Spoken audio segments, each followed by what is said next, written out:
desde Sucre para el país, como todos los viernes, siempre tratando de impulsar, tratando de hacer un compartimiento de conocimiento en base a la información que manejamos de la vida diaria, de lo que está aconteciendo en el país. Entonces este espacio nos está permitiendo para ese encuentro de la discusión permanente, para promover el debate de las ideas. Y en torno a eso, por eso le digo gracias a todos los que nos envían el mensaje y los que siempre están pendientes de este programa y nos invitan pues a que nosotros realmente continuemos desarrollando este conjunto de ideas. Hay unas puntualidades que en el día de hoy vine a compartir con ustedes y quisiera la atención debida sobre estas particularidades. La primera particularidad tiene que ver con que el pasado lunes aconteció en la ciudad de Cumaná algo verdaderamente lamentable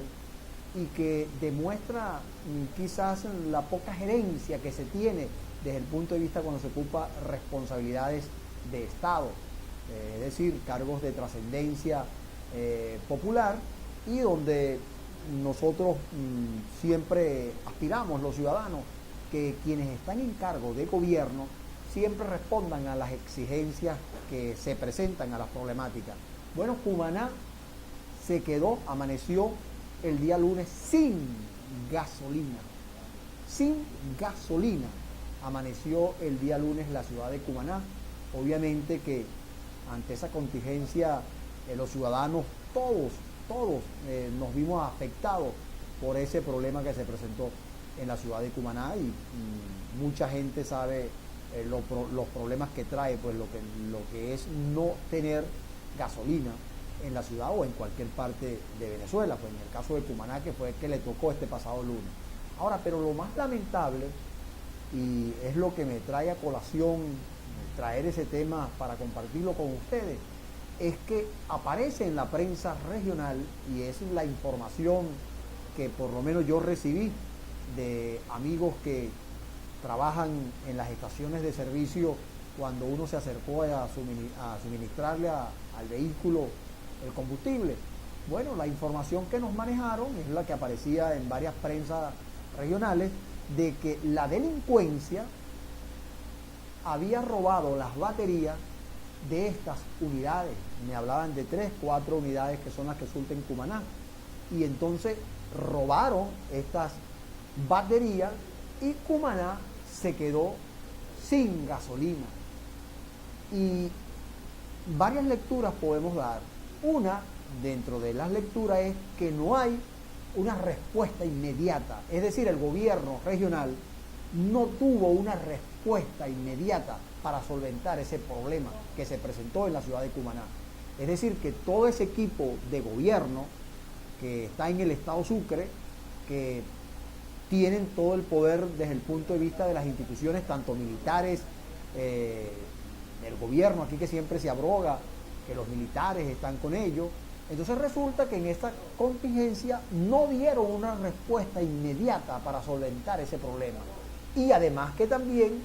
demuestra ese hecho delictivo, de ser cierto, de que fueron la delincuencia que se robaron las baterías de estas unidades. Bueno, que en Sucre, como en el país, no existe lo que llaman una patria segura. Bien lamentable, obviamente, lo que aconteció el pasado día lunes en la ciudad de Cumaná, que todavía, digamos, uno cuando se da su vuelta por las estaciones de servicio, ahora con frecuencia comienza a ver, a partir de ese hecho, con un problema a veces hasta psicológico, entonces la gente siempre va a buscar tener sus tanques de las unidades full. Entonces ya vemos en la ciudad de Cumaná, en la mayoría de las estaciones, siempre sus colitas tratando de mantener los tanques full. Entonces, sobre este tema, lo que demuestra el gobierno es que no tiene un plan para la contingencia, para dar respuesta inmediata, y además que la delincuencia en Sucre, como en el país, está también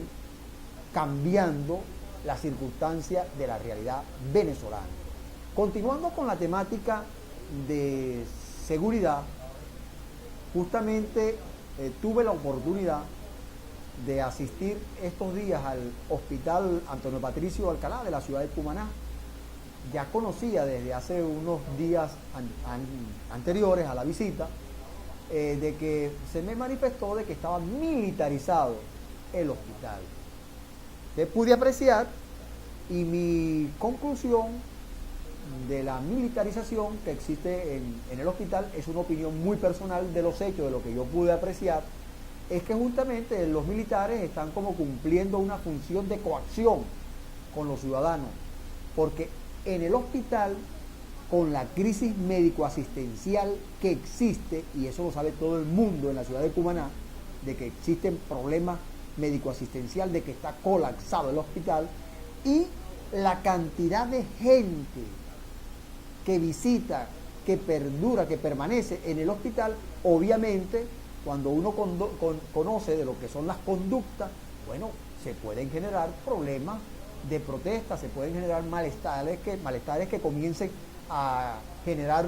problemas desde el punto de vista del orden público, y entonces, como una forma de coacción para evitar cualquier conflicto de esta índole, es que visualizo por los cuales el gobierno militarizó el hospital. Esa es mi conclusión de la visita que hice estos días al hospital, y donde pude apreciar el comportamiento de los militares y la crisis médico-asistencial y la concurrencia que hay en el hospital. Por cierto que al salir del hospital me conseguí con los militares que están en el portón, y entonces me pidieron, como a toda la gente de las unidades que van saliendo, los carros particulares, todos los carros, entonces me solicitaron que abriera el baúl. Como obviamente uno tiene conocimiento de algunas puntualidades del derecho, entonces yo les dije a los militares que yo le iba a abrir el baúl, que no tenía ningún problema desde el punto de vista de colaborar para que ellos pudieran apreciar mi vehículo, y entonces al terminar de ellos hacer lo que querían, que era que le abriera el baúl, yo les dije lo siguiente: ¿aceptas una observación? Y me dijo, ¿cómo no? Y le dije, bueno, lo primero que ustedes tienen que hacer es manifestarle a la persona, después de identificarse, decirle qué buscan en el vehículo. Usted no le puede decir a ningún ciudadano, abra el baúl, yo le voy a requisar su vehículo. Usted tiene que decirle, por ley, así lo establece el Código Procesal Penal, que a una persona, cuando se le va a requisar desde el punto de vista personal, se le informa en qué consiste la requisa,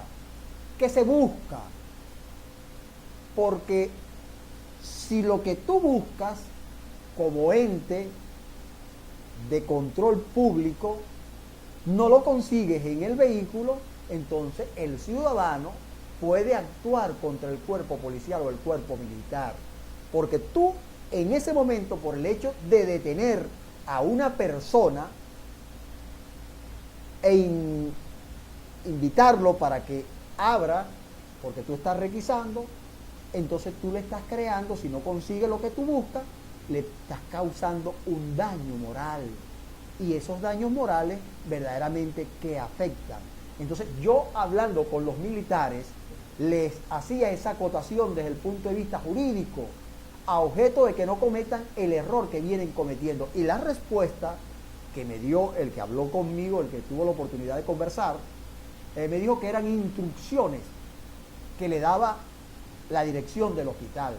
Y yo le decía, bueno, dígale entonces a la directora o al director del hospital, por lo menos le decía en mi nombre, que los procedimientos que se deben hacer tienen que estar ajustados al orden establecido, a lo que establece nuestro orden procesal penal, para que no se cometan aberraciones, para que no se violenten los derechos humanos y para que verdaderamente se garantice la seguridad, porque no es casual que personas que en ese mismo momento estaban en el hospital, sus vehículos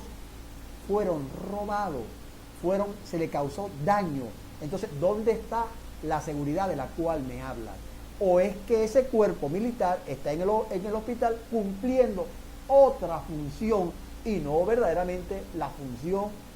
de lo que es garantizar la seguridad ciudadana. Ese es un tema bien bueno para el debate, ese es un tema bien bueno para la discusión, porque amerita, a veces cuando uno lo expresa, algunas personas pueden confundir, y entonces como verdaderamente hay un problema de seguridad ciudadana y la gente quiere seguridad, quiere que haya seguridad, cuando ve este tipo de comportamientos militares, a lo mejor cree que se está actuando en el deber ser. Yo no digo que no se debe hacer acciones, todo lo contrario, eso lo exigimos todos los ciudadanos, que haya acciones de protección. Ahora, estas acciones de protección deben estar ajustadas al debido proceso que permite, bajo un ordenamiento que da el Código Procesal Penal, para que se actúe a objeto de no afectar la dignidad de la persona y que a esa persona no se le pueda causar daños ante los demás, es decir, ante los que van transitando. Obviamente que el que me vio a mí en ese momento intercambiando con el militar de tú a tú ese tipo de materia, por lo menos diría, mira, ahí Narciso se le está diciendo, ahí Narciso se está enfrentando desde el punto de vista de lo que es el respeto a la persona, pero resulta que de repente hay personas que a lo mejor, por no conocer algunas particularidades, bueno, son sumisas, se dejan llevar por las acciones que se están haciendo y entonces eso va creando intimidación. Y la idea es que los ciudadanos cumaneses y venezolanos, sucrenses y venezolanos, no nos sintamos intimidados por ninguna persona, por ningún funcionario policial ni militar. Todo lo contrario, avalamos que haya acciones de seguridad, pero estas tienen que estar enmarcadas dentro de lo que es el respeto a la persona, el debido proceso que se tiene que hacer en base a lo que establece el Código Procesal Penal para la requisa y evitar causarles daño a la persona, porque para eso son las investigaciones. Las investigaciones, justamente cuando se cometen delitos o para cuando se quiere evitar tipo de delito, tú no tratas de cometer un error en función a lo que tú estás tratando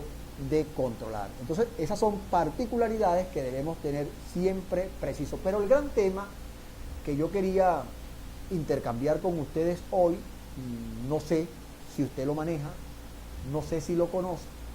trato de darle la información. Si no lo conoce, lo invito para que investigue, porque esa es la idea dentro de este intercambio de opinión de todos los viernes. Entonces, resulta de que la gente de SIDOR, los trabajadores de SIDOR, esos de Ciudad Guayana, del sindicato SUTIP, ellos están discutiendo en Miraflores, donde está el asiento del Poder Público Nacional de Venezuela, donde está fundamentalmente la presidencia, Miraflores. Por coincidencia también el día lunes, ellos estaban discutiendo en Palacio de Miraflores la convención colectiva. Había una discusión sobre la materia de SIDOR. Y resulta que ahí hay un hecho que no puede ser despachado alegremente. Ahí hay un tema que se tiene que comenzar a investigar con mucha precisión. Ahí estaba una persona, justamente dentro de esa discusión, que tiene orden privativa de salir, tenía orden privativa de salir de Ciudad Guayana, porque es una persona que tiene expediente por homicidio. Y justamente una de las medidas que tomó la juez dentro de los beneficios que le dieron a esta persona, justamente estaba en dejarlo en libertad con un régimen de presentación y no podía salir de allá de Ciudad Guayana. Sin embargo, por la información que está en los medios periodísticos de Ciudad Guayana, esta persona viajó en un avión de la Fuerza Armada junto con otros trabajadores que se dirigían a Miraflores. Eso fue el lunes, este lunes. Y esa persona abandonó la reunión antes de que concluyera, una media hora antes, Y resulta que cerca del mismo Miraflores, esa persona, hubo un homicidio contra esa persona la mataron. La persona, por el mundo periodístico que manifiesta, contrató a un mototaxi, el mototaxista fue interceptado con unas camionetas lujosas, según la información que aparece en los medios, y tomaron al objetivo de esta persona que estaba en Miraflores y ahí lo asesinaron. Pero lo más grave es que luego hay otro delincuente de Ciudad Guayana que se atribuye ese homicidio. Pero lo grave, si usted no conoce esa materia, por favor lo invito a que indague, a que busque esa información para que profundice un poco más, es que esa persona, ese que mataron cerca de Miraflores, tenía unos nexos con el gobernador del estado Bolívar. Tenía mucha familiaridad desde el punto de vista de su roce en Ciudad Bolívar, en la gobernación. Y esto ha traído a colación, y es una de las puntualidades que yo lo dejo para aquellas personas que pueden verme más allá del estado Sucre a través de nuestras redes, que sería interesante abrir una investigación en Venezuela, porque yo he sostenido, lo he hecho en varios programas con mucha tenacidad, con mucha fuerza, de que el mundo delictivo está muy compenetrado con algunos funcionarios del gobierno. Es bueno abrir una investigación para ver en cada estado del país qué tipo de relaciones hasta el momento se han producido entre mafiosos y delincuentes contra autoridades como gobernadores y alcaldes. Eso sí sería un trabajo bueno de investigación, porque ustedes bien saben que yo les dije a ustedes en una oportunidad que el que fue gobernador de Apure, de apellido Aguilar, él fue asesinado en Maracay.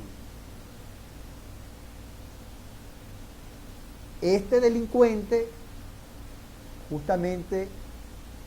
lo asesinan a los alrededores de Miraflores y lo vinculan con el gobernador de Bolívar. Entonces sí sería interesante, para tratar de ir investigando sobre esta materia, cada una de las gobernaciones del país, para ver si este tipo de hechos punitivos tienen algún tipo de relación. Sería muy interesante, y es la inquietud que en el día de hoy yo quise traer en materia de seguridad estos temas, a objeto de que usted que me está viendo, usted que sabe que Venezuela tiene un problema bastante agudo, que es un problema de seguridad, entonces para que la seguridad podamos combatirla, la gente tiene que sentirse segura por sus funcionarios. Entonces, esa particularidad del día de hoy es un tema que yo considero de mucha trascendencia, y es un tema que lo traje con mucho cuidado desde el punto de vista de tratar de suministrar la información, tratar de que podamos indagar sobre esa materia para que verdaderamente nosotros podamos definitivamente tener una construcción, pues, de una sociedad que sea totalmente distinta. ¿Se dan cuenta del reto que tenemos nosotros para conformar una nueva sociedad? Ese es el gran reto. ¡Feliz día!